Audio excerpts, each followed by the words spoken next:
Boa noite, queridos irmãos. Estamos iniciando mais um programa Eclésia. E nesse mês de agosto, mês das vocações, queremos chegar até a sua casa para levar sempre a beleza daquilo que as vocações precisam ser. Vocações sempre chamadas a uma santidade, a vivência de uma santidade.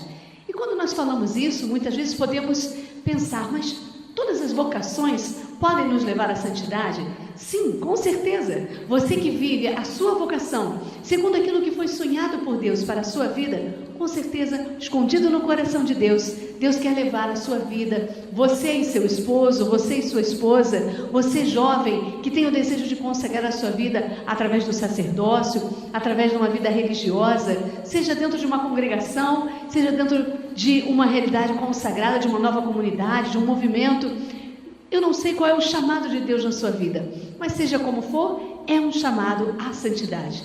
E dentro dessa realidade, nós hoje vamos ter uma grande graça de voltar ao Carmelo São José. Há um tempo atrás, nós tivemos essa oportunidade de uma reportagem lá, e hoje vamos novamente visitar o Carmelo São José para conhecer um pouco mais da vida, da vocação da irmã Márcia, na verdade, da Madre Márcia, que tem estado hoje à frente de todas essas vocações carmelitas aqui da nossa Diocese de Petrópolis, na verdade, da nossa cidade de Petrópolis. Então, é com muita alegria que hoje nós vamos conhecer um pouco mais sobre essa vocação, essa história vocacional dessa carmelita que tem dado a vida e que à frente do Carmelo, como Madre Superiora, tem entregue também a sua vida em oblação a Deus. Vamos conhecer um pouco, então, da vida da Madre Márcia.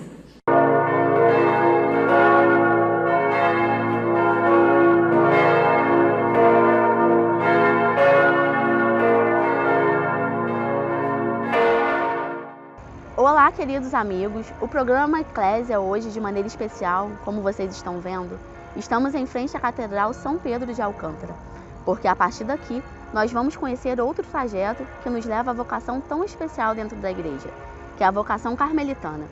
Daqui a pouquinho estaremos no Carmelo São José, onde vocês poderão conhecer um pouco da vida dessas religiosas. No coração da igreja quero me consagrar. No coração da igreja quero ser o amor. No coração da igreja quero me dissolver. No coração da igreja vou ser pobre, Senhor. No coração da igreja quero me consagrar. No coração da igreja quero ser o amor. No coração da igreja quero me dissolver. No coração da igreja vou ser pobre, Senhor. Adorar a Eucaristia como única razão de viver, comungando todo dia o teu corpo, o teu sangue, teu plano de amor responder. No coração da igreja quero me consagrar. No coração da igreja quero ser o amor. No coração da igreja quero me dissolver.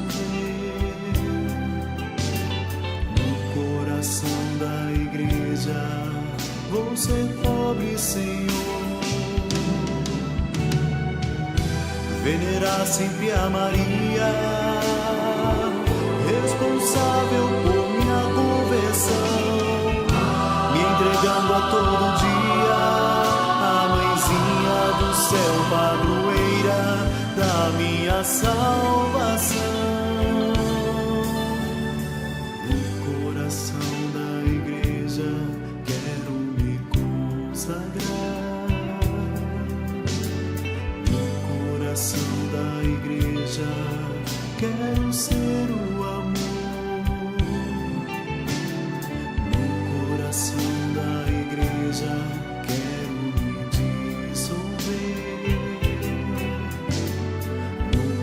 coração da igreja, vou ser pobre, Senhor. Pedro é a rocha, por onde ergueu-se a igreja de Deus. Hoje é João Paulo, seu sucessor. Juntamos nossas vidas a todos os santos e santas de Deus e gritamos a uma só voz: queremos obedecer.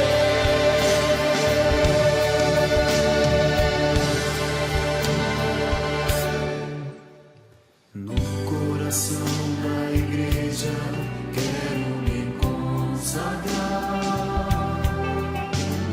No coração da igreja quero ser o amor. No coração da igreja quero me dissolver. No coração da igreja vou ser pobre, Senhor. No coração da igreja quero me consagrar. No coração da igreja quero ser o amor. No coração da igreja quero me dissolver. Você sabe o que é um Carmelo? O Carmelo é onde as carmelitas vivem uma vida de oração e intercedem pelo mundo inteiro. Estamos aqui com a irmã Márcia e vamos saber um pouco sobre a sua vocação. Irmã, obrigada por nos receber. E eu gostaria que a senhora falasse um pouco como que foi o chamado de Deus em relação à sua escolha. Bem, todo chamado, como nós sabemos, é um mistério de Deus. E Deus tem o seu tempo. Eu sou da paróquia de Nogueiras e sempre participei muito da igreja, sempre desde pequena, acompanhando com meus pais, e depois fui nos movimentos de jovens e fui caminhando a minha vida, estudei, estava trabalhando e tudo, mas chegou um tempo que começou uma inquietação e fazia tudo o que gostava, mas aquilo não estava mais me preenchendo, estava faltando algo. E eu comecei a me questionar o que seria, em oração, falando com Nosso Senhor, que nem que estava muito feliz, me dedicando, mas o que é que estava faltando? Aí teve um dia, num domingo, que houve um congresso vocacional na paróquia. Então foram lá várias congregações, colocando seus carismas e espiritualidades. E aí então eu comecei, eu vou ver qual é o meu chamado, onde que Deus me quer. E comecei a fazer uma caminhada com as irmãs Filhas da Caridade, fiz um acompanhamento com elas, também participei de encontro vocacional com as irmãs do Amparo, e ali fui buscando, mas ao mesmo tempo não sentia ali o chamado. E um dia eu li um livro que tinha o título O Caminho das Pequenas Coisas, e contava a vida de Santa Teresinha, que até então eu não conhecia. E fiquei encantada. E conversando com um amigo meu que na época era seminarista, ele falou que aqui tinha um Carmelo. E olha que eu passava aqui sempre em frente para ir para o trabalho e não sabia que era o Carmelo. Então vim um dia, comecei a conversar com a irmã e fui fazendo as perguntas, questionando o que era. Eu lembro que ela me perguntou se eu era vocacionada. E eu falei que não, era só curiosidade, só queria saber. Mas a partir deste momento, aí algo começou a crescer dentro de mim. E eu fiquei me questionando, será que não é o Carmelo? E fui me identificando muito com a espiritualidade. Porque até então eu buscava Nosso Senhor, dedicava a minha vida a Nosso Senhor. E via ali nas congregações ativas, mas que não me preenchia. E o Carmelo começou a me preencher. Essa vida radical, esse só com Deus e ao mesmo tempo ser toda de Deus e toda da humanidade, que era o que eu aspirava. Que eu participava também do encontro carismático e sempre ficava na intercessão. E eu gostava muito de interceder pelas pessoas, pela necessidade. E aquilo já sem eu saber, né? Já era Deus que já estava colocando aquilo no meu coração. E o Carmelo foi o mar, né? Onde eu pude mergulhar. Aí fui amadurecendo mais o meu chamado.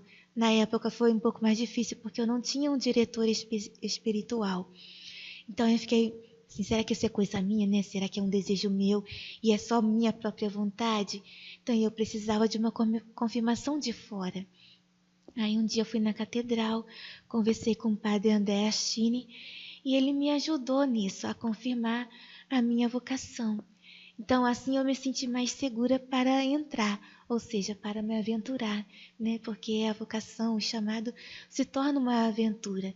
E aí eu fui vendo, né? Aí fiz todo o processo, né, de discernimento, já aqui dentro do processo de formação que dura 6 anos, né? E agora já estou há 17 anos no Carmelo, me sinto muito feliz, muito realizada na minha vocação.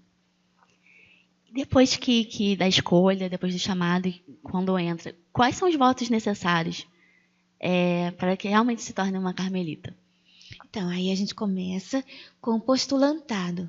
Aí o postulantado é toda uma experiência de a gente conhecer mesmo como é que é o dia a dia, né? E se adaptando, né? No Carmelo.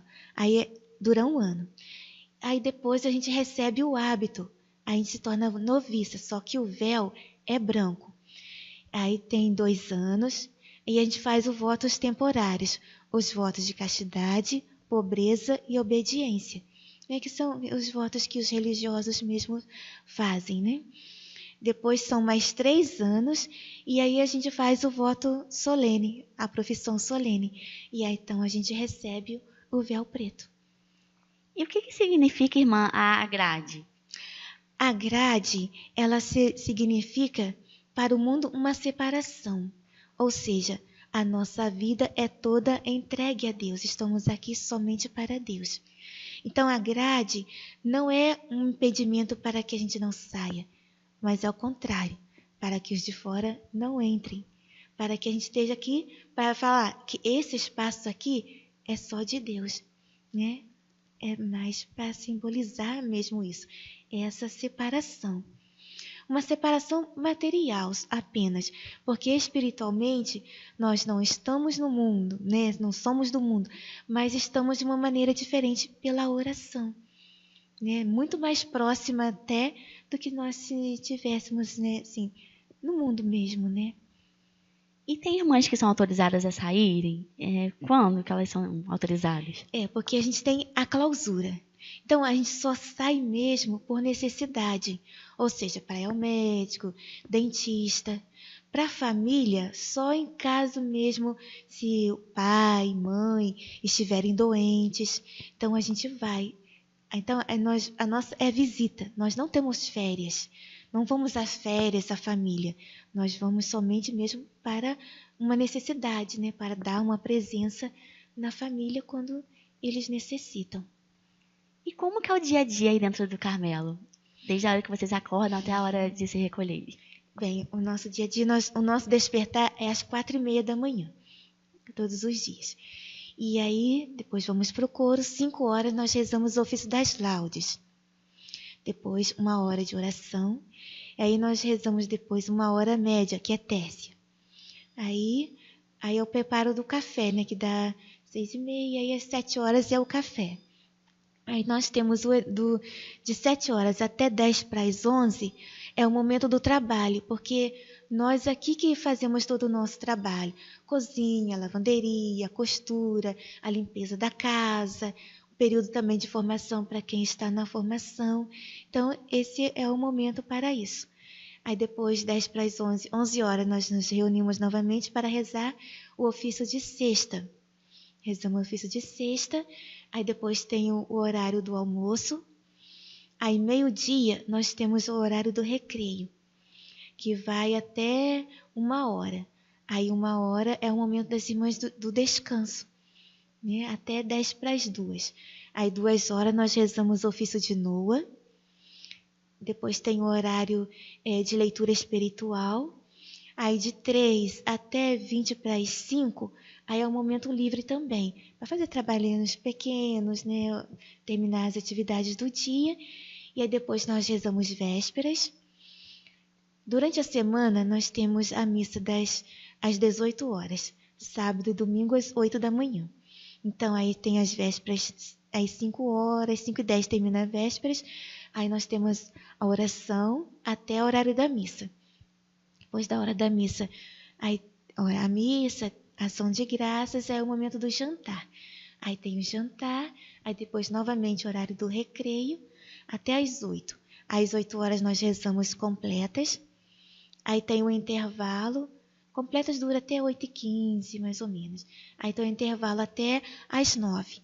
Aí às 9 horas nós rezamos o ofício das leituras. Aí termina, depende do ofício, 9h25, aí termina tudo, é o momento da gente recolher. E o que significa a hora do recreio? Assim, o que vocês costumam fazer nesse horário? Então, a hora do recreio, porque os pilares mesmo da nossa vida é o silêncio, a solidão e a oração.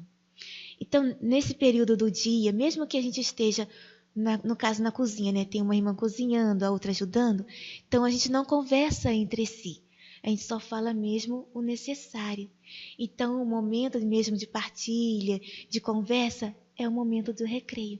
Então, ali é o momento da gente conversar, da gente se interagir uma com a outra, contar as coisas que tem para contar. E nesse momento também a gente faz trabalhinhos manuais, a gente faz os escapulários, mas que fazem tricô, crochê, aí vai trabalhando e vai conversando. Irmão, o que a senhora aconselharia às jovens que estão nos assistindo e que sentem esse chamado? E o que elas devem fazer? Primeiramente é acolher, né? Acolher aquilo que nosso Senhor tem para cada uma. Porque o chamado é uma missão, cada uma tem a sua missão. E ter a coragem de ouvir a Deus e se decidir por Ele. Porque é o momento mais feliz que nós temos, é quando a gente consegue corresponder ao chamado de Deus. Isso é que traz a felicidade. Isso que a gente experimenta, mesmo no nosso desafio, no nosso dia a dia. Porque não é um mar de rosas, né? É uma luta constante. Nós temos as nossas limitações pessoais, né? E tem as limitações também comunitárias. Mas, ao mesmo tempo, tudo isso se torna um momento de amadurecimento, um momento de crescimento em Deus e o crescimento no amor. Né? Irmã, obrigada pela sua atenção, pelas suas informações. Tenho certeza que vai ajudar muitas pessoas. Muito obrigada. Nada, eu que agradeço também a oportunidade de levar o Carmelo, né? A casa de cada um de vocês, levar o Carmelo para a vida de vocês, né? Porque a nossa missão é essa mesmo, né? Estar na vida das pessoas, interceder pela necessidade das pessoas. Naquele tempo, lá no século XVI, Santa Madre falava que o mundo estava em chamas. E a gente vê que o Carmelo é sempre atual, a sua mensagem é atual, a sua presença é atual, porque a oração não tem fim, né? É o meio para tudo, né? Então a gente vê que cada vez mais, como ela sempre quis, que se ela tivesse aqui hoje, ela diria para nós a mesma coisa: minhas filhas, intensifiquem-se na oração, né? Ponde os olhos no crucificado e tudo vos parecerá pouco, né? Entregai as suas vidas a Deus e encontrará a verdadeira alegria. Ele é a majestade, né? Ele é o centro do castelo interior que cada um traz em si. Então, é preciso fazer o percurso das moradas, né? E encontrar o Deus que nos ama, que está dentro de nós. No dia 16 de julho, a Igreja celebrou a festa solene de Nossa Senhora do Carmo, devoção nascida no século XII, quando um grupo de eremitas começou a se formar no Monte Carmelo, na Palestina, Terra Santa, iniciando um estilo de vida simples e pobre, ao lado da Fonte de Elias, e que se estendeu ao mundo todo. A Diocese de Petrópolis, como muitas dioceses no Brasil e no mundo, tem a graça da presença da Ordem Carmelita em seu território. Esta é composta de pessoas que, ao responderem ao chamado de Deus, vivem uma consagração totalmente dedicada à oração pelos irmãos e pela Igreja no mundo. A palavra Carmo corresponde ao Monte do Carmo ou Monte Carmelo, que está situado em Israel, onde o profeta Elias se refugiou enquanto era perseguido, e o seu significado é jardim fértil ou vinha de Deus. Em sua homilia, D. Gregório destacou que Jesus, mesmo sofrendo na cruz, se preocupa com sua mãe, pelo que poderia acontecer a ela. Por isso, para não deixá-la desamparada, a entrega aos cuidados do jovem apóstolo.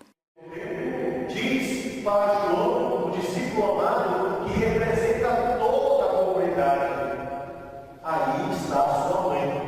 Ou seja, nós, no momento da cruz, no momento da dor, recebemos Maria como mãe. E é assim que nós devemos acolhê-la, porque João nos mostra de uma forma muito simbólica a missão de Jesus Cristo. Nos dá essa poderosa intercessão, essa presença feminina que olha, porque eu fico sempre a imaginar que somente uma mãe e um pai seriam capazes de dar a própria vida pelos seus filhos. De acordo com o bispo, este gesto mostra a intenção de Jesus, que é fazer com que todos sejam acolhidos por Maria e a tenham como intercessora. Deus nos entrega a sua mãe, porque sabia que essa intercessão seria constante. Deus, na cruz, nos entrega essa mulher que Ele mesmo escolheu como mãe, porque sabia que ela jamais lhe negaria coisa alguma.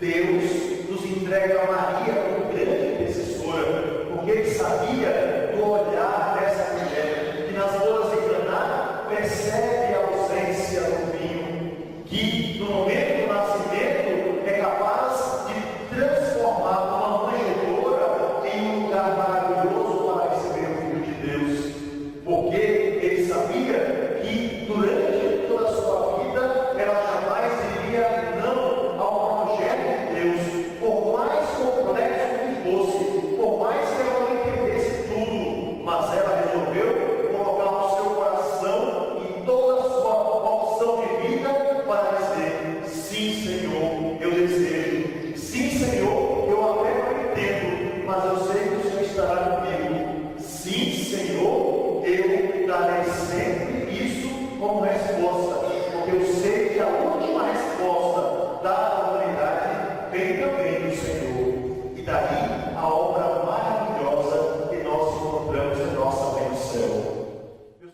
Através desta afirmação do bispo, compreende-se a vocação carmelita. Eles são chamados a viver uma vida intensa de oração e de intimidade com Deus.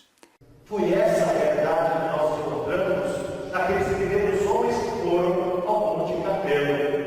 A palavra Carmelo significa a vinha do Senhor. Ou seja, eles foram ali fazer frutificar esse vinho novo pela vida de oração, pela vida de contemplação.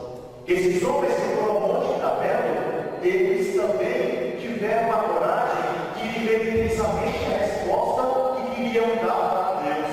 E no momento crucial, quando a perseguição veio, eles foram até as últimas consequências, entregando a própria vida para que assim o nome de Deus fosse glorificado pelo seu martírio. A Ordem dos Carmelitas venera com carinho o profeta Elias, que é o seu patriarca, e a Virgem Maria, sob o título de Bem-aventurada Virgem do Carmo. É por causa desse lugar que eles são chamados de Carmelitas. Lá esse grupo de eremitas construiu uma pequena capela dedicada a Nossa Senhora do Carmelo.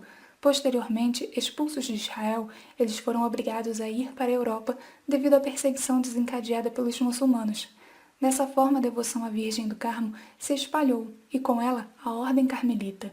Inclusive, foi levada para a América Latina logo no começo de sua colonização, passando a ser conhecida em todos os lugares.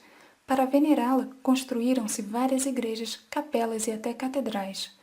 A palavra escapulário vem do latim scapula, que significa armadura, proteção. O escapulário é uma das formas de devoção a Maria Santíssima. O seu uso é um sinal de confiança em Nossa Senhora do Carmo, e a pessoa que o usa é coberta com sua proteção e suas graças. O escapulário, segundo o Concílio Vaticano II, é um sacramental, um sinal sagrado que obtém os efeitos de proteção da Igreja Católica. É uma realidade visível que nos conduz a Deus, Santa Teresa dizia que portar o escapulário era como que estar vestida com o hábito de Nossa Senhora. Dom Gregório, o que representa para o senhor vir hoje ao Carmelo São José celebrar essa festa de Nossa Senhora do Carmo, nesse dia tão maravilhoso onde nós celebramos a festa de Nossa Senhora, o senhor sendo um religioso? Para mim é uma grande alegria, afinal de contas, eu venho de uma comunidade monástica também, uma comunidade contemplativa. Eu sou monge beneditino e hoje aqui estou encontrando as nossas queridas monjas carmelitas, irmãs que se dedicam totalmente a uma vida de oração, né? Então, celebrar hoje aqui significa recapitular a graça que Deus me deu pela vocação primeira e, ao mesmo tempo, poder elevar os nossos louvores a Deus pela intercessão da sempre Virgem Maria, não é? Para que nós possamos lutar pela permanência, pela manutenção e pela graça, dessa graça que foi dada a Petrópolis, pela presença dessa comunidade que reza por aqueles que não rezam. E assim, para qualquer diocese que recebe um Carmelo, recebe um grande presente. Na diocese de Petrópolis nós temos o Carmelo São José aqui em Petrópolis. Em Teresópolis também temos um Carmelo. Temos irmãs carmelitas espalhadas aí pela diocese. O que representa essa presença do Carmelo, das irmãs carmelitas na diocese de Petrópolis? Olha, eu acho que é uma graça muito grande, né? Nós temos, além dos conventos contemplativos, como já foi lembrado aqui, né? Em Petrópolis e em Teresópolis, nós temos também várias comunidades missionárias carmelitas em nossa diocese. O que significa dizer uma presença de homens e mulheres que rezam, de homens e mulheres que pensam o tempo todo no bem dos seus irmãos. Não é? Essa que é a grande graça. As contemplativas estão mais ligadas ao acolhimento das pessoas, não é? Ao acompanhamento espiritual de muitas pessoas e, ao mesmo tempo, a oração que elas dedicam a toda a comunidade. Ou seja, elas rezam, como eu já disse, por aqueles que não rezam. Por outro lado, as irmãs carmelitas missionárias estão nas comunidades atendendo os pobres mais pobres e fazendo um trabalho pastoral, nos auxiliando na evangelização dos povos. Então, é essa graça que nós encontramos em nossa diocese, essa presença, não é, que deseja, através do exemplo de Nossa Senhora, não é, Senhora do Carmelo, não é, mostrar o que nós devemos fazer, ou seja, trabalhar pela evangelização, levar a todas as pessoas a presença de Jesus Cristo e, ao mesmo tempo, seguir o exemplo de Nossa Senhora, que foi aquela que disse sim, que batalhou, que esteve presente em todos os momentos da vida de Jesus e que nos disse aquela palavra fundamental para a nossa vida: fazei tudo aquilo que ele vos disser. Essa é a graça que nós encontramos, a intercessão materna da Virgem Maria e, ao mesmo tempo, pelo exemplo de Nossa Mãe do Céu, daqueles e daquelas que se dedicam à obra missionária e contemplativa em nossa diocese. Também muitos jovens presentes na nossa diocese, provavelmente algum jovem está assistindo esse programa hoje ou está assistindo pela internet e de repente se sente chamado a viver essa vida monástica. O que o senhor tem a dizer para esse jovem? Vamos fazer uma propaganda vocacional. Eu posso dizer apenas o seguinte, ó, que vale a pena. Pela minha cara, dá para dizer que vale realmente a pena, não é? Vivi 23 anos e meio dentro de um mosteiro profundamente feliz, não é? Saí para viver uma outra realidade como bispo, mas o que eu posso dizer, não é, tanto da vida contemplativa, a vida monástica que vivi como beneditino, como também da vida carmelita, é que vale a pena. Vale a pena doar-se a Deus, vale a pena, não é, colocar a sua vida totalmente à disposição do Senhor, não é? Eu jamais teria saído da vida beneditina se não fosse o convite para o episcopado, porque era um chamado também de Deus. Entretanto, eu posso dizer isso, não é? O mosteiro é um lugar onde as pessoas vivem felizes, porque se dedicam totalmente a Deus e também se dedicam aos irmãos que procuram o mosteiro, além de todos os trabalhos que nós temos, não é, dentro da vida monástica. Então, realmente, olha, é uma maravilha, não é? Quando eu lembro da vida monástica como eu a vivi, quando lembro da força que recebi pela formação, pela vida de trabalho, de estudo, de oração, eu posso dizer que realmente o coração se preenche, né, na busca daquele que é o Senhor e, ao mesmo tempo, no serviço que nós prestamos a cada irmão e a cada irmã. Muito bem, depois de termos a oportunidade de conhecer essa vida tão rica, essa vida tão bela, vamos então agora ao nosso quadro Aconteceu.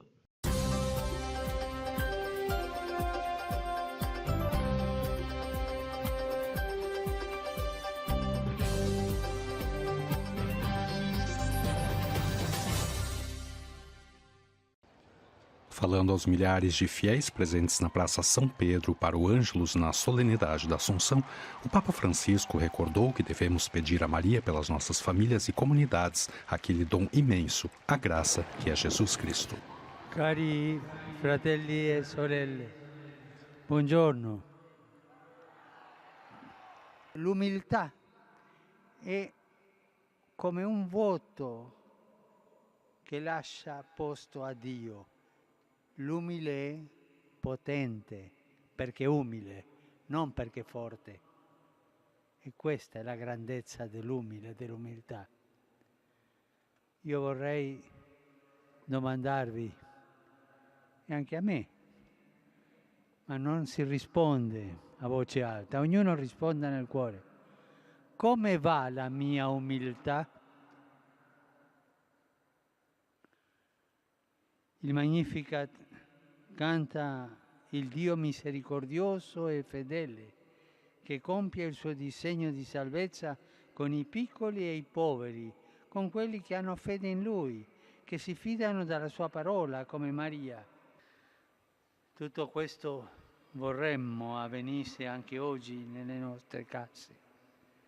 Celebrando Maria Santissima assunta in cielo, vorremmo che lei ancora una volta portasse a noi, alle nostre famiglie, alle nostre comunità, quel dono immenso, quella grazia unica che dobbiamo sempre chiedere per prima e al di sopra dalle altre grazie, che pure ci stanno a cuore. La grazia che è Gesù Cristo. Portando Gesù, la Madonna porta anche a noi una gioia nuova, piena di significato. Ci porta una nuova capacità di attraversare con fede i momenti più dolorosi e difficili. Ci porta la capacità di misericordia per perdonarci, comprenderci, sostenerci gli uni agli altri.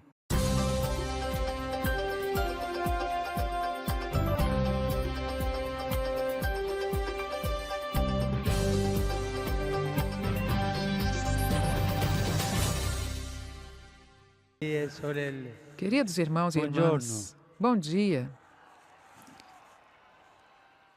Oggi, solennità dell'Assunzione della Beata Vergine Maria. Hoje, solenidade Il da Assunção. Vangelo ci presenta la giovane di O Evangelho nos Nazareth, apresenta che ricevuto a jovem l'annunzio de Nazaré, dell'angelo, que ao receber o parte anúncio in do ângelo, fretta per stare vicino a vai Elisabetta depressa, negli ultimi parte mesi para della estar sua próximo de prodigiosa Isabel nos últimos gravidanza. meses da sua prodigiosa gestação. Arrivando da lei, Chegando na sua Maria casa, accoglie dalla sua boca le Maria parole ouve che da sua sono boca entrate a formare as la palavras preghiera que dell'Ave acabaram por Maria. se transformar na oração da Ave Benedetta tu Maria. fra le donne, Bendita és e tu benedetto entre il as frutto mulheres, del tuo grembo. e bendito é o fruto do teu In ventre. effetti, il dono più Efetivamente, grande che Maria porta o a maior dom Elisabetta que Maria leva mondo a Isabel e a todo è mundo é che Jesus, già vive in lei. que já está E vivendo vive nela non solo per la fede e vive e não per la apenas attesa,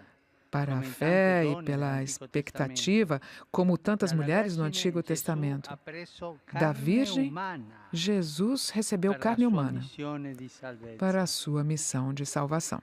Nella casa di Elisabetta e il Na suo casa de marito Isabel e do seu Zaccaria, dove marido prima Zacarias, regnava la tristezza onde per la antes mancanza di reinava a figli, tristeza pela ora falta de c'è la filhos, gioia di un bambino in agora arrivo, reina a un alegria, bambino che porque uma diventerà criança il está para grande chegar, Giovanni um Battista, menino que se precursore del tornará o Messia. grande João Batista, E quando precursor arriva de Maria, Messias.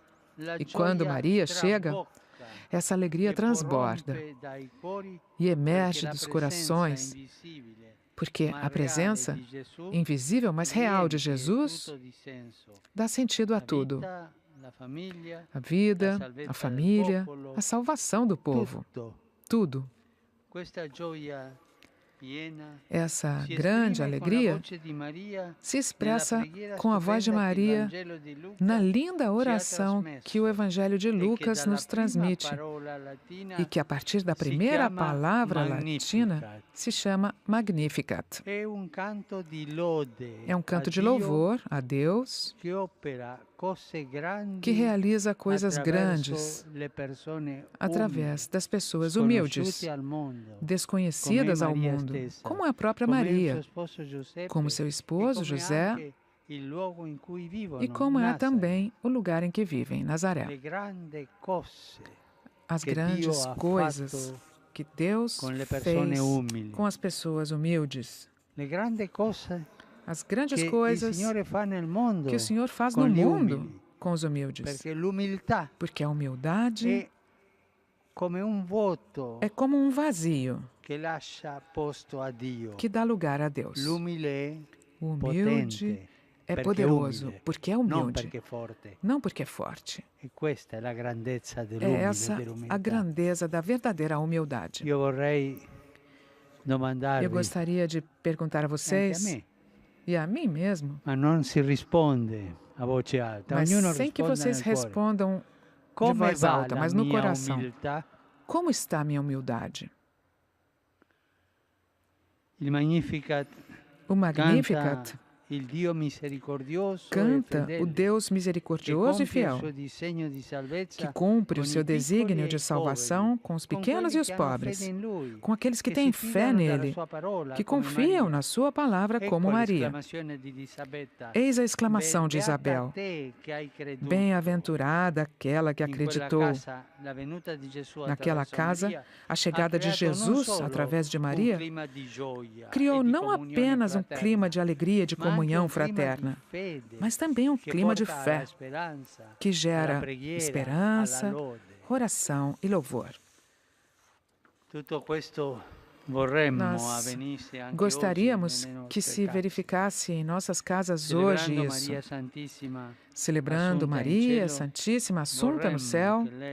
Gostaríamos que ela, mais uma vez, trouxesse a nós, às nossas famílias, às nossas comunidades, aquele dom imenso, aquela graça única que devemos sempre pedir antes e acima das outras graças que estão em nosso coração. A graça que é Jesus Cristo. Trazendo Jesus, Nossa Senhora traz também a nós uma alegria nova, plena de significado. Nos traz uma nova capacidade de enfrentar com fé os momentos mais dolorosos e difíceis. Nos traz a capacidade de misericórdia para nos perdoar, para nos compreender, para nos sustentarmos uns aos outros. Maria é modelo de virtude e de fé. Ao contemplá-la hoje assunta no céu, no cumprimento final do seu itinerário terreno, nós a agradecemos, porque ela sempre nos precede na peregrinação da vida e da fé. Ela é a primeira discípula. E nós pedimos a ela que nos guarde, que nos sustente, para que possamos ter uma fé forte, alegre e misericordiosa. Que ela nos ajude a sermos santos, para encontrarmos-nos com ela um dia no paraíso.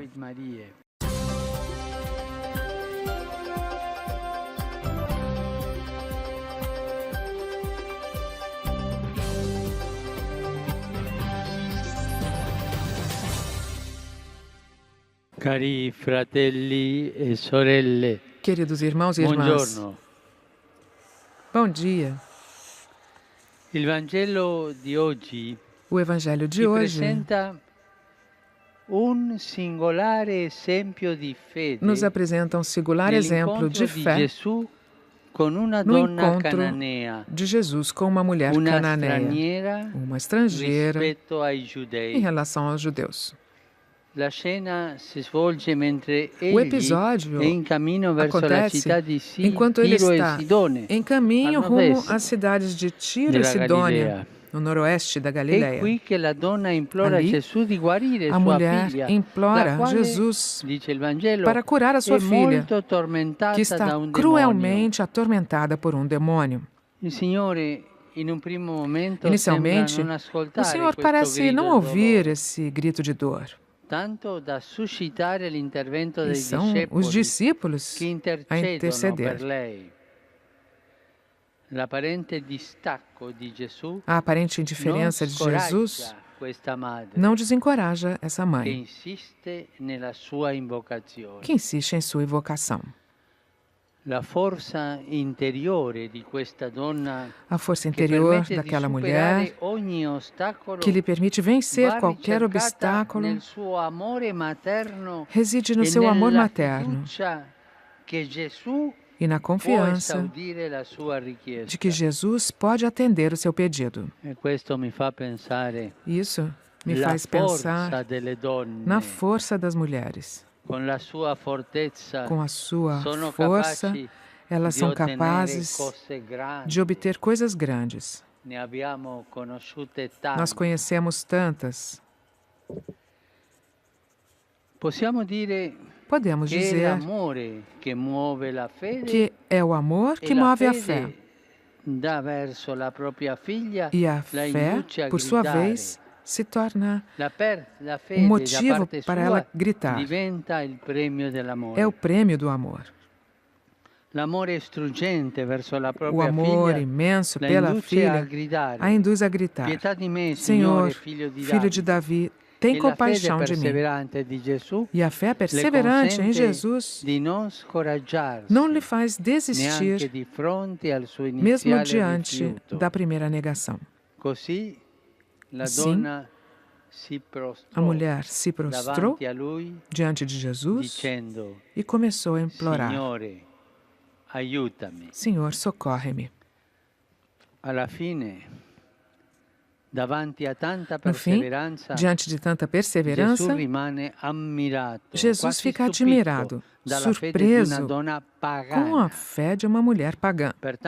E aí, então, reconhece dizendo: Mulher, grande é a tua fé, como queres te seja feito? E a partir daí, a sua filha ficou curada. Essa humilde mulher é indicada por Jesus como um exemplo de fé inquebrantável. A sua insistência em invocar a ação de Cristo é para nós um estímulo a não nos desencorajarmos, a não nos desesperarmos quando formos oprimidos pelas duras provas da vida. O Senhor não vira para o outro lado quando vê as nossas necessidades. E se alguma vez parece insensível aos nossos pedidos de ajuda, é para nos colocar à prova e fortalecer a nossa fé. Nós temos que continuar a gritar, como essa mulher: Senhor, socorre-me, Senhor, socorre-me. E assim, com perseverança e coragem. É essa a coragem que é necessária na oração. Esse episódio evangélico nos ajuda a entender que nós todos precisamos crescer na fé e fortalecer a nossa confiança em Jesus. Ele pode nos ajudar a encontrar a direção quando perdemos a bússola do nosso caminho. Quando a estrada diante de nós não é mais tão plana, mais áspera, árdua. Quando é cansativo ser fiel aos nossos compromissos. É importante alimentar todos os dias a nossa fé, com a escuta atenta da Palavra de Deus, com a celebração dos sacramentos, com a oração pessoal como um grito para Ele. Senhor, ajuda-me, e com atos concretos de caridade com o próximo.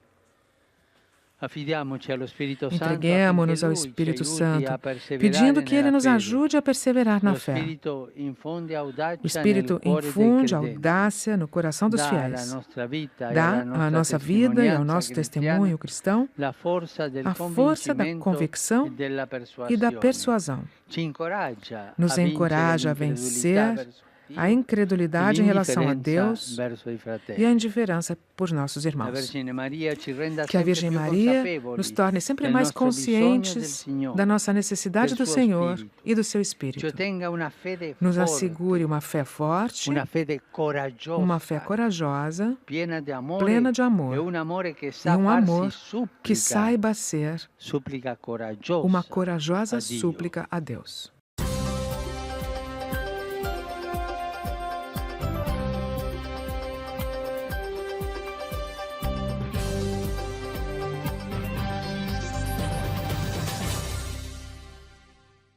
Foi muito bom, meus irmãos, poder viver novamente esse programa Eclésia com você. Espero que realmente tenha enriquecido a sua vida, assim como realmente foi enriquecendo já a vida de todos aqueles que puderam estar ali vivendo esta gravação, este momento lá com a Madre Márcia. Então, é com muita alegria que nós chegamos até a sua casa e queremos fazer um convite a você.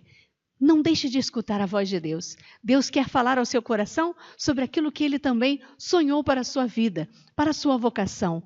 Como você está vivendo a sua vocação hoje? Nesse mês das vocações, não perca de vista aquilo que o Senhor quer de você hoje na sua vocação, para que ela possa ser uma vocação santa e irrepreensível aos olhos de Deus. Um grande abraço, meu irmão, minha irmã, e até o próximo programa Eclésia, se Deus quiser. Até lá!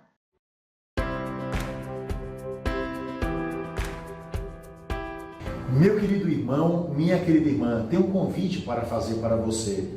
No dia 2 de setembro, em Teresópolis, na Paróquia Santo Antônio, nós estaremos realizando o simpósio sobre a Base Nacional Comum Curricular, que o governo brasileiro está oferecendo para todos os colégios e que implicará na educação dos nossos jovens.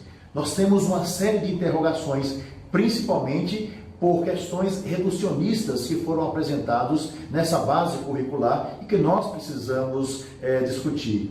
Quais serão as grandes mudanças? O que isso afetará na vida psicológica, intelectual dos nossos jovens? Quais são as grandes reduções? Quais são os grandes avanços? Nós temos muitas perguntas para fazer e que serão respondidas principalmente pelo professor Felipe Neri e pela professora Andréa Medrado. Eu peço a sua participação, venha discutir conosco algo que é fundamental para a sua vida como pai, como mãe e principalmente para a vida dos nossos jovens. Portanto, não esqueça, dia 2 de setembro, em Santo Antônio do Alto, em Teresópolis, das 8 às 17 horas, eu conto com a sua participação. Portanto, realizaremos com toda alegria e com toda a competência o simpósio sobre a Base Nacional Comum Curricular. Eu aguardo por você e que Deus te abençoe.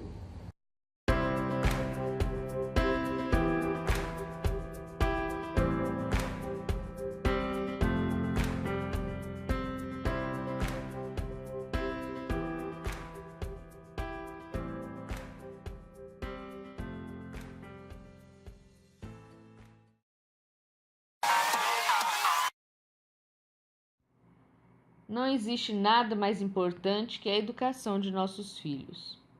Nós, pais e professores, fizemos este vídeo para que vocês, pais e professores, possam entender o que são as bases curriculares comuns. Em primeiro lugar, vocês devem saber que a Constituição brasileira afirma, em seu artigo 205, que a educação é dever da família. Ainda mais, a Constituição também limita o papel do governo federal na educação.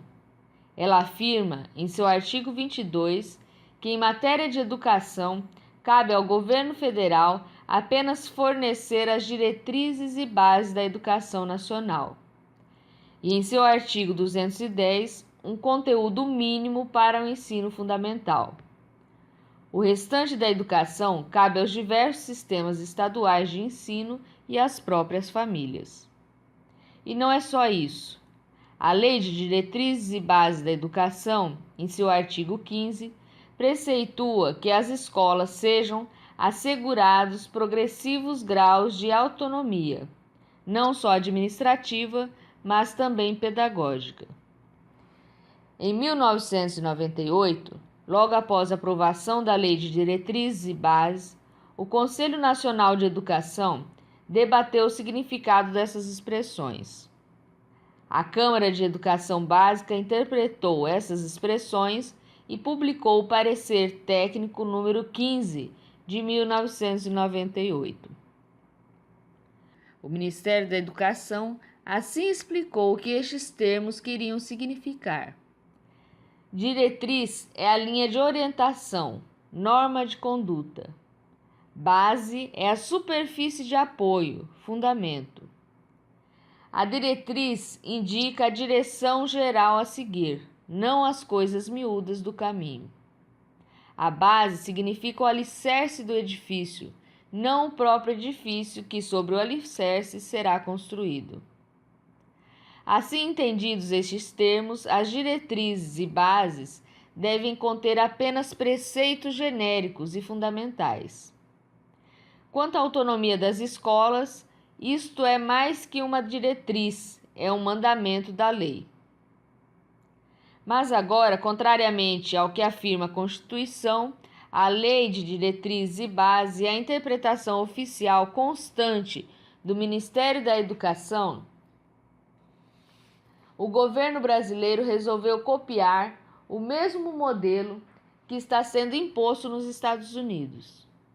O governo brasileiro está elaborando uma gigantesca e detalhadíssima Base Nacional Comum Curricular. E será ela quem irá decidir, e não mais os estados ou as famílias, o que os alunos irão estudar em todo o Brasil, sobre português, matemática, inglês, artes, geografia, história, ciências, física, química, biologia, etc. Em suma, sobre todas as matérias que compõem o miolo do currículo tradicional. Com a colaboração do Banco Mundial, essa centralização da educação no Brasil iniciou-se, ainda timidamente, durante o governo do presidente Fernando Henrique Cardoso. Mas o próprio ministro da Educação da época, Paulo Renato Souza, que havia imaginado um projeto semelhante às atuais bases nacionais curriculares comuns, impediu seu prosseguimento, declarando que a iniciativa seria inconstitucional. Uma das consequências dessa centralização inconstitucional da educação será o irrefreável caráter doutrinário e ideológico que a educação inevitavelmente passará a ter. Como exemplo dessa ideologização, além de diversos outros conteúdos, a terceira versão das bases, que será aprovada em novembro deste ano de 2017, está recheada de ideologia de gênero.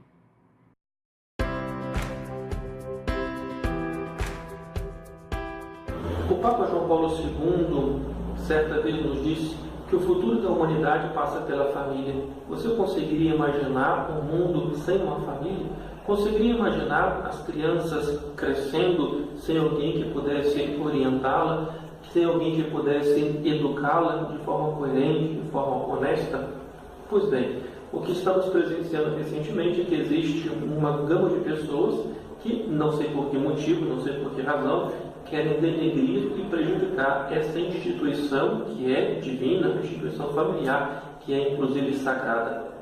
No dia 2 de setembro, nós iremos fazer um simpósio em Teresópolis, no centro pastoral da paróquia de Santo Antônio de Paquequera. Ali nós iremos tratar de um tema que é super atual. Você parece que não pode perceber que não tem nada a ver, porém, a base comum curricular, tão falada recentemente pelos meios de comunicações, inclusive a propaganda diz que 72% da população aprova essa iniciativa. Eu te pergunto, você conhece alguém que foi perguntado sobre a sua opinião acerca da base comum curricular? Você sabe do que se trata? Enfim, neste dia 2 de setembro, nós faremos este simpósio, onde pretendemos responder a esta pergunta: o que é a base nacional comum curricular? O que ela pretende? Quais são as suas verdadeiras intenções? Tente imaginar o Brasil com toda a sua variedade, toda a sua grande cultura e as suas diferenças por regiões. Você consegue imaginar um país como o nosso, em todos os lugares, todas as escolas, todas as formas de educação serem convergidas para um único método, um único modelo, uma única forma de educação, de modo que numa grande capital, num grande centro, a educação seria a mesma que aquela numa periferia, num lugar totalmente afastado. Querem nivelar a nossa educação num nível muito baixo. Nós precisamos, ao contrário, elevar a nossa educação e fazer com que todos tenham uma oportunidade igual sim, mas é preciso respeitar a diversidade das pessoas. A título de uma diversidade, querem prejudicar a diversidade. Eu te convido, dia 2 de setembro, na paróquia do Santo Antônio do Alto, em Teresópolis, a vir participar conosco deste simpósio. Entre no site da Diocese, ali você vai encontrar as orientações de como você vai fazer. Deus te abençoe, nós te esperamos ali. Precisamos educar bem as pessoas para um país melhor. Sem educação não existe futuro, não existe cultura. E depois de toda a corrupção que existe no Brasil, agora quer atacar através da educação. Nós não podemos permitir que façam isto com a educação do nosso povo brasileiro. Venha comigo, meu irmão, reze conosco e pense junto conosco uma forma de trabalharmos a fim de que a nossa educação não seja prejudicada. Deus te abençoe, eu te espero lá.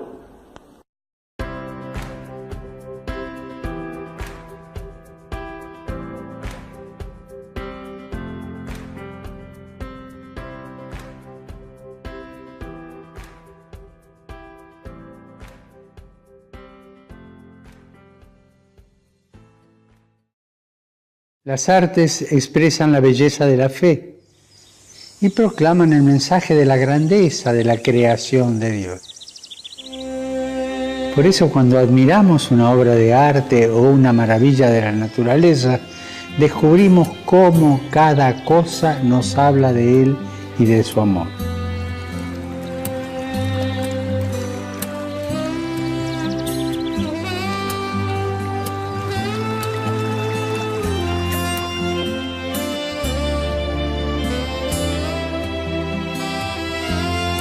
Pidamos por los artistas de nuestro tiempo,